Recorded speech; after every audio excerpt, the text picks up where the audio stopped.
नमस्कार दोस्तों, हमारे YouTube channel big bone study point में आप सभी का स्वागत है। दोस्तों, आज मैं इस वीडियो में 1 जनवरी से लेकर के 8 जनवरी 2022 तक जितना भी करंट अफेयर्स का महत्वपूर्ण सवाल बन सकता था सभी मैं इस वीडियो में डिस्कस करूंगा। तो यदि आप इस चैनल पर नए हैं तो प्लीज़ इसे सब्सक्राइब कर लीजिए, आपको निश्चित ही इससे सफलता मिलने वाली है। तो चलिए वीडियो को स्टार्ट करते हैं और आज का पहला प्रश्न देखते हैं। तो आज का जो पहला प्रश्न है कि निम्न में से किस राज्य में विवादित कानून AFSPA को अगले 6 महीने तक के लिए बढ़ा दिया गया है? तो इसका सही जवाब होगा ऑप्शन नंबर डी, नागालैंड। इसका सही जवाब होगा option number D, Nagaland. AFSPA क्या होता है? तो arm force special power act 1958 के तहत यह अधिकार दिया गया है। और बताया नागालैंड का, तो इसके बारे में जान लेते हैं कि नागालैंड की राजधानी कोहिमा और यहाँ का जो वर्तमान CM नेफ्यू रियो है। और यह देश का एकमात्र ऐसा राज्य है जिसका राजकीय भाषा इंग्लिश है। तो आप इसे भी याद रखिएगा। अगला प्रश्न है हमारा कि हाल ही में किस राज्य सरकार ने महिलाओं के लिए नई शिक्षा नीति 2021 जारी की है? तो इसका सही जवाब होगा ऑप्शन नंबर ए, तमिलनाडु सरकार के द्वारा यह योजना चलाया गया है। अगला प्रश्न है कि 31 दिसंबर 2021 को किसने भारतीय तटरक्षक बल ICG के लिए 24वें महानिदेशक के रूप में पदभार ग्रहण किया है? तो इसका सही जवाब होगा option number D, Birendra Singh Pathania को ICG का 24वें महानिदेशक के रूप में पदभार ग्रहण किए हैं। अब बता दें फ्रेंड कि ऑप्शन नंबर 1 में है पंकज कुमार सिंह। तो पंकज कुमार सिंह BSF के महानिदेशक हैं। दूसरा जो ऑप्शन नंबर बी है कुलदीप सिंह, यह CRPF का महानिदेशक हैं। और यह जो ICG का फुल फॉर्म होता है इंडियन कोस्ट गार्ड, और यह इसका 24वें महानिदेशक के रूप में यह हमारे बीरेंद्र सिंह पठानिया पदभार ग्रहण किए हैं। अगला प्रश्न है कि भारत ने अंडर-19 एशियाई कप 2021 क्रिकेट का खिताब किसे हराकर जीता है? तो इसका सही जवाब होगा ऑप्शन नंबर बी, श्रीलंका को हराकर भारत ने जीता है। और यह खेल है जो अब तक 9 बार आयोजित किया जा चुका है, जिसमें भारत के द्वारा 8 बार जीत हासिल की जा चुकी है। अगला प्रश्न है कि हाल ही में किसने मिसेज इंडिया गैलेक्सी अवार्ड 2021 जीता है? तो इसका सही जवाब होगा option number C, doctor Nikita Sokal, जिसने मिसेज इंडिया गैलेक्सी अवार्ड 2021 जीता है। और यह मध्य प्रदेश से संबंधित है। अगला प्रश्न है कि हाल ही में कहां पर राइट टू पी अभियान शुरू है? ठीक है, तो इसका सही जवाब होगा ऑप्शन नंबर ए, यह जो अभियान नागपुर महाराष्ट्र से शुरू किया गया है। और इसका उद्देश्य है कि टॉयलेट को स्वच्छ रखना। अगला प्रश्न हमारा है कि हाल ही में किस भारतीय मूल को कनाडा देश का सर्वोच्च नागरिक सम्मान ऑर्डर ऑफ कनाडा से सम्मानित किया गया है? तो इसका सही जवाब होगा ऑप्शन नंबर डी, यह जो अवार्ड है ऑर्डर ऑफ कनाडा तीनों को दिया गया है। ठीक है फ्रेंड। पहला जो है कि डॉक्टर वेंकुटम अय्यर, यह पेशे से क्या है? साइंटिस्ट हैं। दूसरा जो ऑप्शन नंबर बी में है डॉक्टर प्रदीप मर्चेंट, यह चाइल्ड स्पेशलिस्ट हैं, है ना, बाल विशेषज्ञ हैं। और अगला जो है नवजीत सिंह ढिल्लो, तीसरा ये हैं कारोबारी। अगला प्रश्न हमारा कि 1 जनवरी 2022 को किस संगठन का 64वां स्थापना दिवस मनाया गया है? तो इसका सही जवाब होगा ऑप्शन नंबर बी, रक्षा अनुसंधान और विकास संगठन DRDO, defence research and development organisation का 64वां स्थापना दिवस मनाया गया है। अब बता दें DRDO के बारे में कुछ इम्पोर्टेंट। इसका स्थापना 1 जनवरी 1958 में किया जाता है। और इसका वर्तमान में जो हेड क्वार्टर है वो दिल्ली में है। और वर्तमान में हेड हैं सतीश रेड्डी। और इससे एक और भी महत्वपूर्ण पॉइंट है इसका टैगलाइन। तो इसका टैगलाइन है वनस्य मूलम विज्ञानम। इसका अर्थ होता है शक्ति का स्रोत विज्ञान। ठीक है फ्रेंड, तो आप इसे याद रखिएगा। अगला प्रश्न है कि हाल ही में किसे रेलवे बोर्ड का नया अध्यक्ष और मुख्य कार्यकारी यानी CEO नियुक्त किया गया है? तो इसका सही जवाब होगा option number D, Vinay Kumar Tripathi को, है ना, विनय कुमार त्रिपाठी को रेलवे बोर्ड का अध्यक्ष और मुख्य कार्यकारी सीईओ नियुक्त किया गया है। और इससे पहले सुमित शर्मा, ठीक है, सुनीत शर्मा इस पद पे थे, लेकिन अब उनके जगह पे विनय कुमार त्रिपाठी को बनाया गया है। अगला प्रश्न है कि जिला सुशासन सूचकांक स्थापित करने वाला पहला केंद्र शासित प्रदेश होगा। तो इसका सही जवाब होगा option number C, Jammu Kashmir जिला सुशासन सूचकांक स्थापित करने वाला पहला केंद्र शासित प्रदेश होगा। अगला प्रश्न है हमारा कि 1 जनवरी 2022 को कौन सा हाई कोर्ट देश की पहली पेपरलेस अदालत बन गई है। तो इसका सही जवाब होगा ऑप्शन नंबर ए, केरल उच्च न्यायालय है जो पेपरलेस अदालत बन गई है। अब बता दें फ्रेंड कि वर्तमान में 25 हाई कोर्ट हैं और 25 जिसमें सबसे नवीनतम है वो है अमरावती हाई कोर्ट। तो आप इसे याद रखिएगा। अगला प्रश्न है कि 3 जनवरी 2022 को रक्षा मंत्री राजनाथ सिंह ने कहां पर Kalpana Chawla centre for research in space science and technology का उद्घाटन किया है। तो इसका सही जवाब होगा ऑप्शन नंबर बी, चंडीगढ़ विश्वविद्यालय में इसका उद्घाटन किया गया है और रक्षा मंत्री वर्तमान में राजनाथ सिंह हैं। तो आप इसे याद रखिएगा। अगला है कि नासा का अंतर्राष्ट्रीय वायु और अंतरिक्ष कार्यक्रम IASP पूरा करने वाला पहले भारतीय हैं। तो इसका सही जवाब होगा ऑप्शन नंबर ए, जानवी डांगेती यह पहला भारतीय बने हैं। अगला प्रश्न है हमारा कि हाल ही में किस देश में दुनिया की सबसे लंबी मेट्रो लाइन का उद्घाटन किया गया है। तो इसका सही जवाब होगा ऑप्शन नंबर बी, चीन सरकार के द्वारा सबसे लंबी मेट्रो लाइन का उद्घाटन किया गया है और इसकी जो लंबाई है 831 किलोमीटर इसकी टोटल लंबाई है। तो आप इसे याद रखिएगा। अगला प्रश्न है कि कौन सा राज्य देश का पहला LPG युक्त और धुआं मुक्त राज्य बन गया है। तो इसका सही जवाब होगा option number A, Himachal Pradesh. ठीक है, यह LPG युक्त और धुआं मुक्त राज्य बन गया है। अब बता दें फ्रेंड कि इसका राजधानी शिमला है। तो आप इसे याद रखिएगा। अगला प्रश्न है कि बहुराष्ट्रीय नौसैनिक अभ्यास मिलन का आयोजन कहाँ किया जाएगा। तो इसका सही जवाब होगा ऑप्शन नंबर डी, विशाखापट्टनम में इसका आयोजन किया जाएगा और यह हर एक 2 वर्ष के अंतराल पे इसका आयोजन किया जाता है। तो आप इसे याद रखिएगा। अगला प्रश्न है कि जनवरी 2022 में किसे राष्ट्रीय स्वच्छ गंगा मिशन का नया महानिदेशक बनाया गया है। तो इसका सही जवाब होगा ऑप्शन नंबर सी, जी अशोक कुमार को महानिदेशक राष्ट्रीय स्वच्छ गंगा मिशन का नया महानिदेशक बनाया गया है। अगला प्रश्न है कि 3 जनवरी 2022 को oil and natural gas corporation limited ONGC की पहली महिला अध्यक्ष कौन बनी है। तो इसका सही जवाब होगा option number A, Alka Mittal को ONGC का नया महानिदेशक बनाया गया है। अब बता दें फ्रेंड कि ONGC यह एक महारत्न कंपनियां हैं और वर्तमान में टोटल 11 महारत्न कंपनियां की संख्या हो गई है। और इसी तरह का एक और प्रश्न था कि सेल का महिला महानिदेशक किसे बनाया गया है।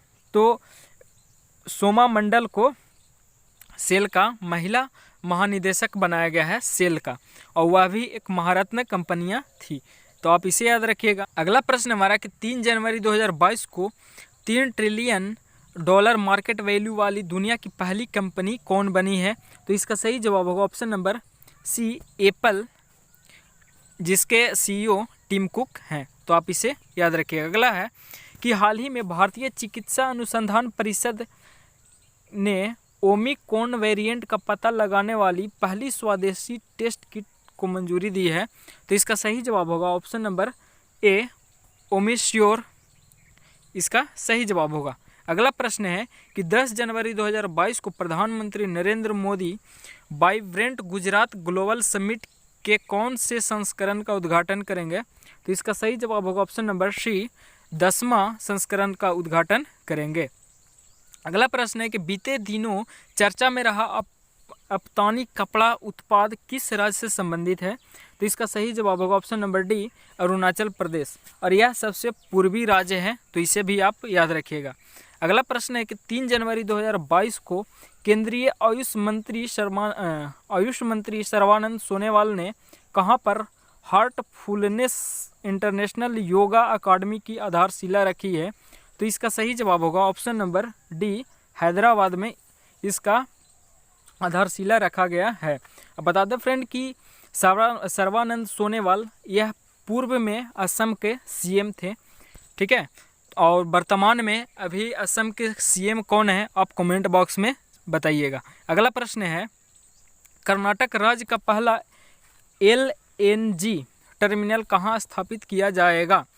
तो एलएनजी लिक्विड नेचुरल गैस, इसका पूरा नाम होता है लिक्विड नेचुरल गैस, इसका स्थापना मंगलुरु में इस स्थापना किया जाएगा। अगला प्रश्न है कि 7 से 8 जनवरी 2022 को ई प्रशासन पर 24वें राष्ट्रीय सम्मेलन का आयोजन कहाँ किया गया है? ठीक है, तो इसका सही जवाब होगा ऑप्शन नंबर सी, हैदराबाद में इसका स्थापना किया गया है, आयोजन किया गया है। अगला है कि पीएम एक्सीलेंस अवार्ड किस क्षेत्र के लिए दिया जाता है? तो इसका सही जवाब होगा ऑप्शन नंबर ए, लोक प्रशासन के क्षेत्र में दिया जाता है। अगला प्रश्न है हमारा कि हाल ही में किस भारतीय मूल्य को यूएस इंडिया बिजनेस काउंसिल का अध्यक्ष नियुक्त किया गया है? तो इसका सही जवाब होगा ऑप्शन नंबर सी, विवेक जोशी को नियुक्त किया गया है। अगला प्रश्न है कि 1 जनवरी 2022 से किस देश ने यूरोपीय संघ अध्यक्षता ग्रहण की है? तो इसका सही जवाब होगा ऑप्शन नंबर सी, फ्रांस। और वर्तमान में यूरोपीय संघ में टोटल 27 देश हैं, तो आप इसे याद रखिएगा। अगला प्रश्न है कि हाल ही में किसे बिहार विभूति सम्मान से सम्मानित किया गया है? तो इसका सही जवाब होगा option number A, Rohit Kumar को बिहार विभूति सम्मान से सम्मानित किया गया है। अगला प्रश्न है कि 5 जनवरी 2022 को अंतर्राष्ट्रीय सौर गठबंधन में शामिल होने वाला 102वां देश कौन सा है? तो इसका सही जवाब होगा ऑप्शन नंबर बी, एंटीगुआ और बारबुडा 102वां देश है, और 101वां देश है, ठीक है, वो है यूएसए। और अंतर्राष्ट्रीय सौर गठबंधन का मुख्यालय गुरुग्राम हरियाणा में स्थित है। एकमात्र अंतर्राष्ट्रीय गठबंधन है जिसका हेडक्वार्टर भारत में है, तो आप इसे याद रखिएगा। अगला प्रश्न है कि भारत का पहला स्वदेशी सर्वर का नाम क्या है जिसे हाल ही में लॉन्च किया गया है? तो इसका सही जवाब होगा ऑप्शन नंबर डी, रुद्र। स्वदेशी सर्वर का नाम है रुद्र। अगला प्रश्न है कि 25वें राष्ट्रीय युवा महोत्सव 2022 का आयोजन कहाँ किया जाएगा?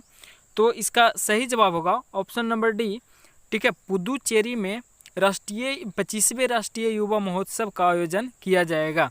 अगला प्रश्न है, चर्चा में रहा लोसर महोत्सव निम्नलिखित किस राज्य या केंद्र शासित प्रदेश से संबंधित है? तो इसका सही जवाब होगा ऑप्शन नंबर ए, लद्दाख से संबंधित है। अगला प्रश्न है, हाल ही में किसने विस्तारा एयरलाइंस के मुख्य कार्यकारी अधिकारी सीईओ के रूप में पदभार संभाले हैं? तो इसका सही जवाब होगा option number C, Vinod Kannan को विस्तारा एयरलाइंस के सीईओ बनाए गए हैं। अगला प्रश्न है कि हाल ही में किस अकेले दक्षिणी ध्रुव पर पहुंचने वाली पहली भारतवंशी महिला बनी है? तो इसका सही जवाब होगा option number D, Harpreet Chandi, यह पहली भारतवंशी महिला है। अगला प्रश्न है कि चर्चा में रहा त्रिकोणमाली तेल टैंक फार्म किन 2 देशों से संबंधित है? तो इसका सही जवाब होगा ऑप्शन नंबर ए, भारत और श्रीलंका। अगला प्रश्न है हमारा, हाल ही में किसने Israeli cyber security startup simplify का अधिग्रहण किया है? तो इसका अधिग्रहण गूगल के द्वारा किया गया है, तो इसका सही जवाब होगा ऑप्शन नंबर ए, गूगल। प्रश्न है हमारा कि 3 जनवरी 2022 को किसने national educational alliance for technology NEAT के तीसरे चरण की शुरुआत की है? तो इसका सही जवाब होगा option number D, Dharmendra Pradhan के द्वारा इसका तीसरा चरण का शुरुआत किया गया है और वर्तमान में शिक्षा मंत्री धर्मेंद्र प्रधान हैं। अगला प्रश्न है हमारा कि 3 जनवरी 2022 में किसने सार का शुरू किया है? तो सार का जो संबंध है स्मार्ट सिटी मिशन से है और यह स्मार्ट सिटी मिशन के तहत इसका कार्य करता है, तो आप इसे याद रखिएगा। अगला प्रश्न है 2021 में पद्मश्री अवार्ड से सम्मानित सिंधु तई सपकाल का 4 जनवरी 2022 को निधन हो गया। वह किस क्षेत्र से संबंधित थी? तो यह एक सामाजिक कार्यकर्ता थी। तो अब अगला प्रश्न है हमारा कि हाल ही में उड़ीसा का कौन सा जिला बाल विवाह मुक्त जिला घोषित किया गया है? तो इसका सही जवाब होगा option number B, Ganjam. Ganjam जो गंजाम या गंजाम एक ही है, तो गंजाम जिसे बाल विवाह मुक्त जिला घोषित किया गया है। अगला प्रश्न है हमारा कि चर्चा में रहा ब्रांड इंडिया अभियान किस मंत्रालय से संबंधित है? तो इसका सही जवाब होगा ऑप्शन नंबर सी, वाणिज्य एवं उद्योग मंत्रालय से संबंधित है। अगला प्रश्न है कि 5 जनवरी 2022 को केंद्र सरकार ने भारत में चीते को पुनः वापसी हेतु कार्य योजना शुरू की है। इसके तहत अगले 5 वर्षों में कितने चीतों को लाया जाएगा? तो इसका सही जवाब होगा ऑप्शन नंबर ए, 50 चीतों को लाया जाएगा। अगला प्रश्न है कि कोप्पल टॉय क्लस्टर जो देश का पहला खिलौना निर्माण क्लस्टर है किस राज्य में स्थित है? तो इसका सही जवाब होगा ऑप्शन नंबर डी, कर्नाटक राज्य में स्थित है। अगला प्रश्न है जनवरी 2022 में किस मध्य एशियाई देश में ईंधन की बढ़ी कीमतों के कारण आपातकाल की घोषणा की गई है? तो इसका सही जवाब होगा ऑप्शन नंबर बी, कजाकिस्तान।